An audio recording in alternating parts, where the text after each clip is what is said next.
Assalamualaikum warahmatullahi wabarakatuh. Perkenalkan, nama saya Tiara Rasul Putri, NPM 20211292. Saya dari kelompok 3 Hukum Pajak, dan di sini kami akan mempresentasikan tentang dasar hukum pengadilan pajak dan upaya hukum perpajakan. Dasar hukum pengadilan pajak. Sengketa pajak adalah sengketa yang timbul antara wajib pajak dengan Direktorat Jenderal Pajak atas dikeluarkannya keputusan yang dapat diajukan banding atau gugatan kepada pengadilan pajak. Pengadilan pajak adalah badan peradilan yang melaksanakan kekuasaan kehakiman bagi wajib pajak yang mencari keadilan terhadap satu sengketa pajak. Kemudian dasar hukumnya sendiri diatur dalam Undang-Undang Nomor 14 Tahun 2022 dengan alasan dibentuknya peraturan ini adalah 1. Negara Republik Indonesia adalah negara hukum yang berdasarkan Pancasila dan Undang-Undang Dasar 1945. 2. Pembangunan nasional yang berkesinambungan dan berkelanjutan serta merata di seluruh tanah air memerlukan dana yang memadai, terutama dari sumber perpajakan. 3. Menambahkan jumlah wajib pajak dan pemahaman akan hak dan kewajiban dalam undang-undang perpajakan tidak dapat dihindarkan, kini masih tetap saja yang memerlukan banyak level yang adil dan prosedur yang cepat, murah, serta sederhana. 4. Badan penyelesaian sengketa pajak belum merupakan badan peradilan yang berpuncak di Mahkamah Agung. 5. Diperlukan suatu pengadilan pajak yang sesuai dengan bisa kekuasaan kehakiman di Indonesia dan mampu kita hanya keadilan dan kepastian hukum dalam penyelesaian sengketa pajak. Sebelum dibentuk pengadilan pajak, sudah ada badan peradilan yang mengatasi masalah sengketa pajak, yaitu penyelesaian sengketa pajak. Badan penyelesaian pajak sendiri diatur dalam Undang-Undang Nomor 17 Tahun 1997 yang telah digantikan dengan Undang-Undang Nomor 14 Tahun 2002.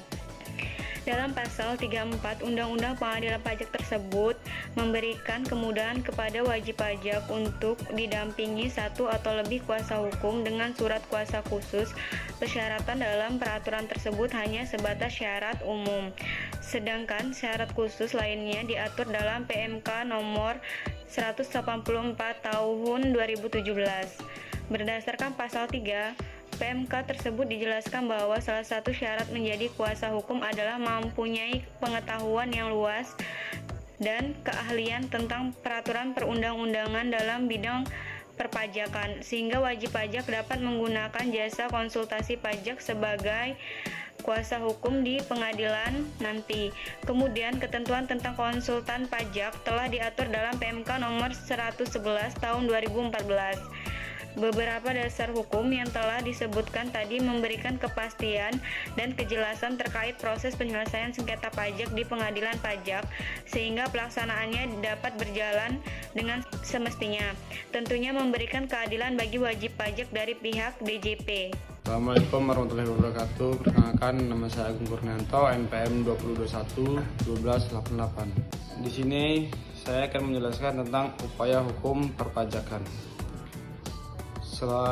Selama ini mengenai upaya hukum di pengadilan pajak memang jarang diketahui masyarakat. Tidak heran bila banyak kalangan termasuk dari praktisi hukum yang tidak tahu mengenai upaya hukum di pengadilan pajak. Untuk itu berikut penjelasan mengenai proses dan upaya hukum di pengadilan pajak. Banding dan gugatan. Banding adalah upaya hukum yang dapat diajukan oleh wajib pajak atau penagihan pajak terhadap keputusan yang dapat diajukan oleh banding berdasarkan peraturan perundang-undangan yang berlaku di bidang perpajakan. Gugatan adalah upaya hukum yang dapat dilakukan oleh wajib pajak atau penanggungan pajak terhadap pelaksanaan penagihan pajak atau keputusan yang diajukan gugatan berdasarkan peraturan perundang-undangan yang berlaku. Assalamualaikum warahmatullahi wabarakatuh. Perkenalkan, nama saya Ren Prasetyo-Wardana, NPM 2011452. Permohonan banding dan gugatan. Syarat pengajuan surat banding adalah sebagai berikut. Yang pertama, harus diajukan dalam waktu 3 bulan sejak tanggal diterima keputusan yang diatur dalam peraturan perundangan perpajakan. Yang kedua, terhadap suatu keputusan diajukan satu surat banding. Yang ketiga, banding diajukan dengan disertai alasan yang jelas. dan dicantumkan pada tanggal diterima surat keputusan dibanding. Yang keempat, pada surat banding dilampirkan salinan keputusan yang dibanding. Yang kelima, atau yang terakhir, banding hanya dapat diajukan apabila besarnya jumlah pajak yang terutang dimaksud telah dibayar sebesar 50% dengan pembayaran surat setoran pajak atau SSP atau pembukuan. Berdasarkan undang-undang terbaru, banding biasanya dilakukan tanpa ada pembayaran 50% terlebih dahulu. Assalamualaikum warahmatullahi wabarakatuh. Perkenalkan, nama saya Hendra Wijaya, NPM 20211086. Syarat pengajuan surat gugatan sebagai berikut. Yang pertama, gugatan terhadap pelaksanaan penagihan pajak harus dilakukan dalam jangka waktu 14 hari sejak diterima keputusan pelaksanaan penagihan, kecuali diatur dalam peraturan perundang-undangan perpajakan. Yang kedua, gugatan terhadap keputusan lain selain atas keputusan pelaksanaan penagihan adalah dalam jangka waktu 30 hari sejak tanggal diterimanya keputusan yang digugat. Yang ketiga, terhadap satu keputusan pelaksanaan penagihan diajukan satu surat gugatan. Yang keempat, gugatan diajukan dengan disertai alasan-alasan yang jelas dan dicantumkan pada tanggal surat keputusan pelaksanaan penagihan. Assalamualaikum warahmatullahi wabarakatuh. Izin memperkenalkan diri, nama saya Safita Amanah dengan NPM 20211157. Persiapan pengadilan. Pengadilan pajak meminta surat uraian banding atau surat tanggapan, surat banding atau surat gugatan kepada terbanding atau tergugat dalam jangka waktu 14 hari sejak tanggal diterima surat banding atau surat gugatan. Terbanding harus menyerahkan surat uraian banding dalam jangka waktu 3 bulan sejak tanggal dikirimkan permintaan surat uraian banding. Tergugat harus menyerahkan surat tanggapan dalam jangka waktu 1 bulan sejak tanggal dikirim surat tanggapan.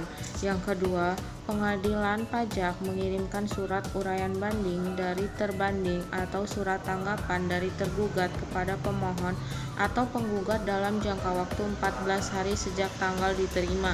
Pemohon, banding, atau penggugat menyerahkan bantuan atau surat uraian banding atau surat tanggapan kepada pengadilan pajak dalam tempo 30 hari sejak tanggal diterima surat uraian banding atau surat tanggapan. Salinan surat bantuan dari pemohon, banding, atau penggugat dikirimkan kepada terbanding atau tergugat dalam jangka waktu 14 hari sejak tanggal diterima surat bantahan. Saya Cynthia Apriliasari, NPM 20211437. Sidang majelis. Dalam setiap persidangan untuk memeriksa dan memutus sengketa pajak, pengadilan menunjuk yang terdiri dari 3 orang hakim atau hakim tunggal. Penunjukan majelis atau hakim tunggal ditetapkan penetapan ketua pengadilan.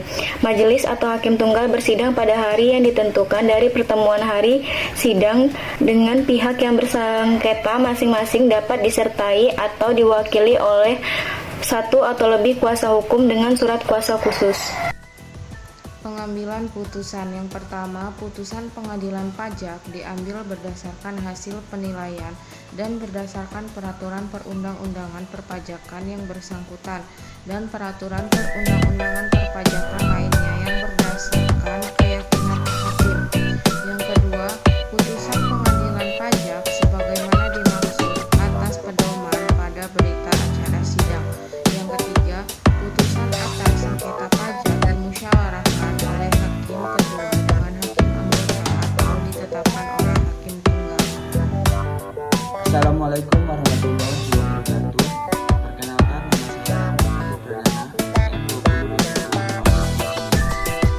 Pemeriksaan peninjauan kembali.